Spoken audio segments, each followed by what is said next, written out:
เว้าเพื่อนคนให้ได้ก่อนจังไปหาขอพรจากสิ่งศักดิ์สิทธิ์สิ่งศักดิ์สิทธิ์เพิ่นก็มีตาเพิ่นก็บ่ได้ว่าผู้ใดขอหยังเพิ่นก็สิให้โลดเฮ็ดจิตใจให้บริสุทธิ์หยุดเว้าเพื่อนคนซ้ำนั่นก็ได้โลดอันพรอันประเสริฐนั่นนะอิ้วเว้าเพื่อนคนอยู่ว่าซั่นมองนั่นมองนี่พลิกวิกเพี้ยนวินสิกยิกเสียนยินแต่ปานนั้นก็สิกล้าไปหาขอพรกับสิ่งศักดิ์สิทธิ์อยู่ติกล้าไปหาขอพรกับสิ่งศักดิ์สิทธิ์อยู่ติคิดว่าเพิ่นสิให้อยู่ติถ้าเกิดว่าจิตใจเจ้าของบ่บริสุทธิ์เฮ็ดจิตใจให้บริสุทธิ์เฮ็ดจิตใจให้ดีคิดดีทำดีบ่เว้าเพื่อนคนซ้ำนั้นขอหยังก็ได้ขอหยังเพิ่นก็ให้อันนี้บ่แล้วสิกยิกเสียนยินพลิกวิกเพี้ยนวินอย่างแจนั่นแจนี่ไปมองนั่นมองนี่จังซั่นจังซี่สิกยิกเสียนยินมักเว้าเพื่อนคนว้ายไปขอพรบ่ได้เพิ่นก็สิให้อยู่ติก็คิดเห็นความเป็นจริงได้มั้ยเนาะซั่นเด้บ่หาแต่ไปหาเราหาลองบ่หาแต่ไปมองนั่นมองนี่บ่หาแต่ไปกวางไปไกลดอกนั่งอยู่ซื่ออยู่เฮือนเฮ็ดจิตใจให้ดีเฮ็ดจิตใจให้บริสุทธิ์หยุดเว้าเพื่อนคนเห็นผู้ใดดีก็สรรเสริญเย้อยๆนำเขา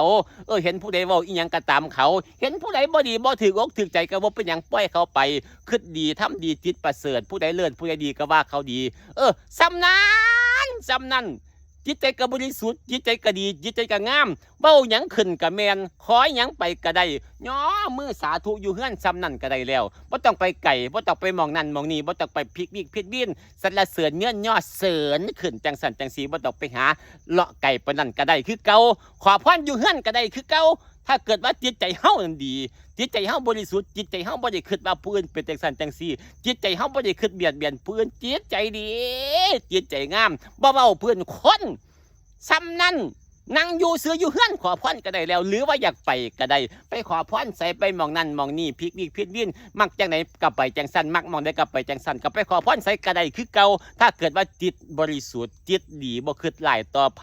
บ่คิดทำไมยังไงบ่คิดเว้าเพื่อนคนอันนี้บ่แล้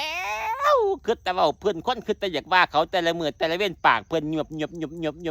ยบคั้นปากอยากเว้าเพื่อนคนคิดขึ้นเสริญขึ้นสร้างขึ้นมโนขึ้นความใดเขาบ่ดีความใดเขาบ่งามความใดอยากเติมอยากแต่งว่าเขาว่าไปเฮ็ดไปจังซั่นจังซี่แล้วเอาคิดเบิ่งความเป็นจริงถ้าเกิดว่าจิตใจเป็นแบบนี้ไปขอพรใส่เพิ่นก็สิได้อยู่ติเพิ่นก็สิให้อยู่ติเอาบ่ต้องไปหาขอพรยากบ่ต้องไปลำบากเจ้าของไปไกลบ่ต้องอะไรทำไมที่ไหนยังไงหยุดเว้าเพื่อนคนหยุดจิตใจของเจ้าของซะก่อนหยุดปากหยุดจิตใจบ่ให้เว้าเพื่อนคนซ้ำนั่นก็จังไปหาขอพร